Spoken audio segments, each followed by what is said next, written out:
As you are probably aware of right now, we're gonna do a cast again. I'm back, yes, hopefully for good. Um,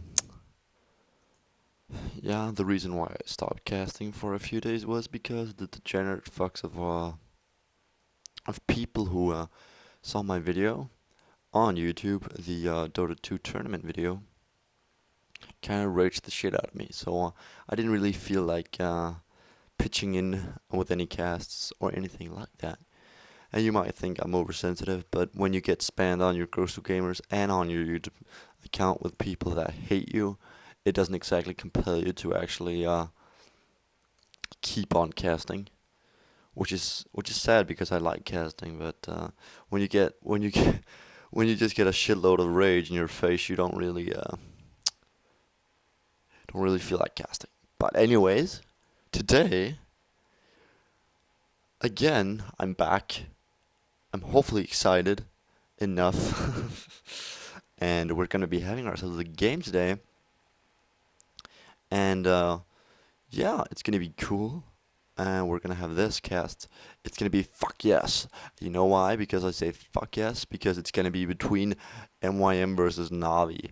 Oh, the winner brackets final. And this is gonna be the Farm for Fame tournament season 3 playoffs. Hopefully you guys are gonna enjoy it just as much as me. This cast was highly recommended on the sorry, this replay was highly recommended on the Ghost of Gamers, most epic game ever. You can't rate this lower than 10. RR, replay of the year. RR this, RR, epic game. I orgasm many times. Fuck this metagame of pushing. Blah blah blah. And here we go. Welcome to the game.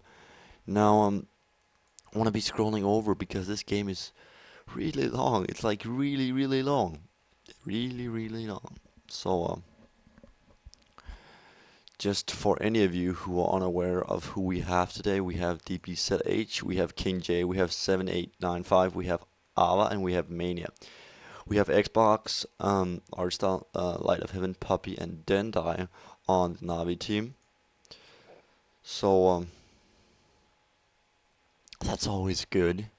Now I want to give a shout out to people who actually support me in my casts. Not many people that do, but for any of you who do, thank you very much. Hopefully, we'll soon get the directorship, and I will be able to upload videos longer than what was it? It was 15 minutes. Yes, there we go. Great, great, great, great. So yeah, right now we're just going into the band pick phase. Of course, we do have the Weaver now getting picked up with the Invoker and Omni Knight. Um, saw a game where actually was it the second game or was it the I think it was the second game against Navi actually, where they used the Omni Knight on lane, and that pretty much destroyed the tri lane against Navi because they couldn't make any spells on the Omni. So he just protected his carrier. I couldn't remember who it was, and then they just took a quick win. I think it was 25 minutes or so, 30 minutes. Yeah, they pushed mid racks, or sorry, did a split push and then one like that. So yeah, do you see the Spectra now getting picked up together with the Shadow Demon and the Furion, not in two in particular bands. I mean, possibly the Omni Knight, but I guess those two are pretty common bands. Weaver, tanky as hell, has the stealth ability. I'm not gonna say that because people always make fun of casters when they say they the Shuki, yes, the ability that Weaver has, of course. Getting picked up together with the Brood Mother, and we do now have our Windrunner, or we do have a Windrunner now getting picked up. A always, if you don't ban him, he's always gonna get picked pretty much any time. Brood Mother, haven't seen her in quite some time now, but she's a pretty common ban, or sorry, a pretty common pick too, or she was at least before I wouldn't say she got nerfed, but her pushing abilities were pretty much straightforward, nerfed as hell. Um, now she does damage to heroes instead of like creeps and towers. They only do, I think it's 40 damage to towers and creeps, which is not the optimal. And of course they do 100% damage, or was it 125% damage onto heroes. Now Windrunner, possibly some sort of Possibly CM or Earthshaker, yes. There we go, yeah. Yes. Torrent Chiefs are now getting picked up, so we do have ourselves a tri-lane or some roamers like we do have CM, Crystal Maiden, or Urshick, pretty viable supporters, of course.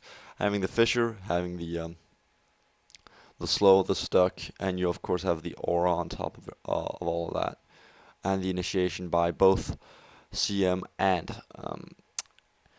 Urshicker. What are Navi getting picked up? Would you see a Venomancer getting picked up? Yes, a Venomancer, yes. Then I mean, they could possibly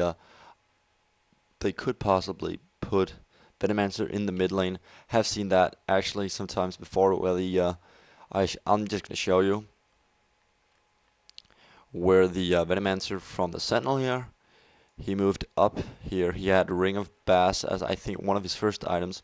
He just stacked wards right here in this area, and then he kept creep pulling or yeah, of course kept pulling the creeps out here to the left, and then they could just his own creeps could just kill off these and then go straight for the tower because they were just outside tower, and tower range is approximately here, so they could just stack out, or he could easily take down the creeps, and there was nothing. I think it was a Shadow Fiend or something. He couldn't do anything because, of course, he could always raise down the creeps, but he doesn't have infinite mana. So it's a pretty viable strategy. I don't know about now because the metagame with the Smoke of Deceit and stuff like that, you can't really do that because there's just gonna come a tri-lane or two roamers to kill you off together with the carry in the mid. So yeah, Rexar getting picked up always. MYM love the Rexar.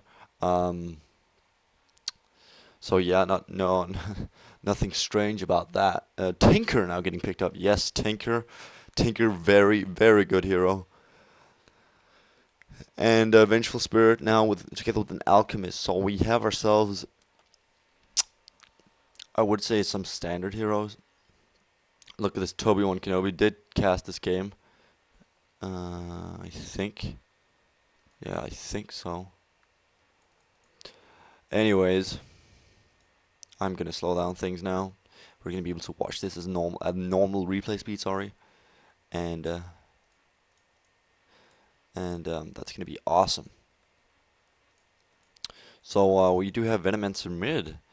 Possibly, no, we are not gonna see. I don't think we're gonna see Venomancer mid. We're probably gonna see the AA mid. Alchemist gonna be soloing top, possibly with a Trilon. We do have Broodmother, of course, gonna be soloing with a web. And look at this, MYM just going out straight off. Do we have any smoke coming out here for the MYM crew? Nobody is on smoke right now, so they can't really go or initiate. But I think just staking out here in the woods, and that should be pretty much it. Now I think winner, of course, is going to be soloing top. Mid we do have Rexar, and bot we do have Tinker. Oh no, sorry, bot we do have Rexar, and mid we do have Tinker. Sorry, yes. Now you could of course always send a Rexar mid. I wouldn't say in any lineup, but he's pretty good. He's pretty decent. Vengeful Puppy now coming mid. Now Puppy, of course, this is possibly the one of the strongest European lineups you have. You have Lacoste Artstyle, Xbox, Light of Heaven, and then Diog. It's a pretty decent setup. I would I would I would say, not that MYM is bad. They're currently ranked top of their game, or currently ranked top on GoToGamer's ranking list. I know this because I check it every day. But still, ooh, look at this. CM now is going to be able to babysit this Tinker fairly easy since she has the slow. And of course, we do have Rexar soloing bot.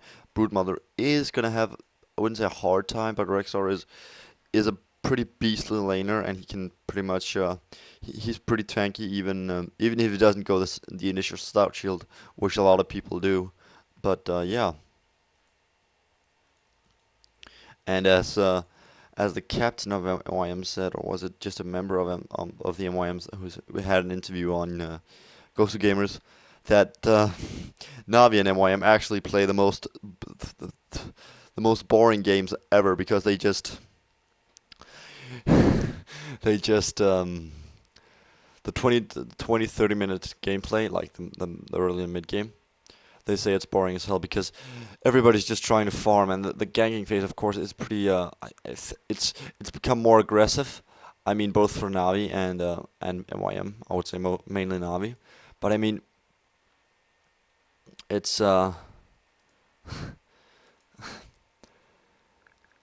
it's pretty much just watching them farm, basically. Possibly get the first blood, and then you're just gonna get on back and try to get your farm up, because that's pretty much, I wouldn't say it's not like the old school leagues where you had like five players on each team just go like, okay, we're gonna support this. We do see now a gang coming out here for the eventual. Slow does come off. Wind run has been popped. I think this is gonna be it. Yes, DBZH does in fact go down, and Dendai grabbing the kill. Very well played. First blood goes out to Navi and on the Venomancer. So yes, very well played.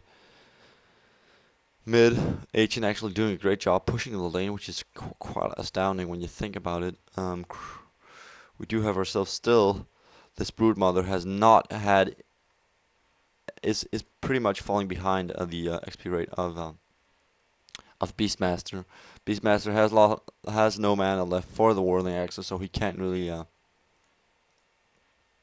do anything. Just a bit of harassment going on here. AA taking the full hit from Crystal Maiden. Doesn't really do that much damage, of course, but yeah.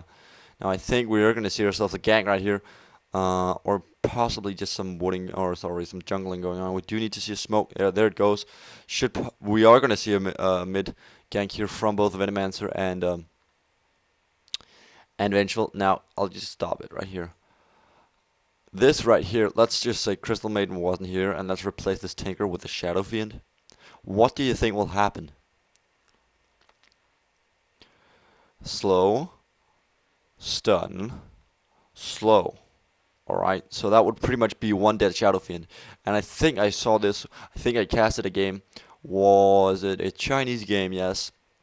Where they actually picked a Shadow Fiend after the introduction of Smoke of Deceit. Nobody knew that Smoke of Deceit would play such a huge role. But apparently... Wait a second. Just need to check something. Okay, that's good.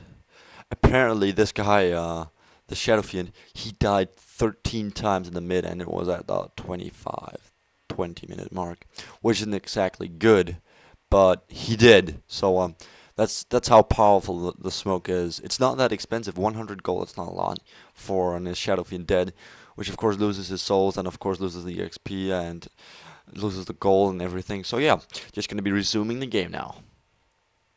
Now I think they are gonna move into the mid. I think Tinker needs to watch out. There it goes. Slow comes off. Slow from the Crystal Maiden, but that's not gonna be enough. That's gonna be the end for 7895, and Archstyle does in fact claim the kill on that one. So yes, very well played by Navi. Very aggressive play. And as they said, they were the frontiers or the pioneers of their playstyle. I don't know about that, but I guess they have transformed into a pretty aggressive gank heavy team. Not relying so much, of course, the late game Light of Heaven and of course Dendai are pretty beastly. Oh, sorry, Light of Heaven, especially Light of Heaven is pretty beastly. But I mean, Archstyle also being a good carrier and all, but it mainly depends on Light of Heaven, and of course this top Venomancer. Sorry, yeah, an Xbox. Sorry, not Venomancer. Alchemist, and also the Venomancer. Now, Windlarner having a okay good time, falling just a bit behind by 2 levels, almost 1.5, I would say. Mid, doing a great job. Actually, Navi doing a fantastic job, besides this Broodmother not having really any good farm. Beastmaster pretty much destroying that. So yeah, just gonna be seeing. Is that smoke? No, no smoke is up yet. No smoke is up. Just a bit of aggression. We do have a lot of heroes on the top lane. Crystal Maiden and Earthshaker. Don't know if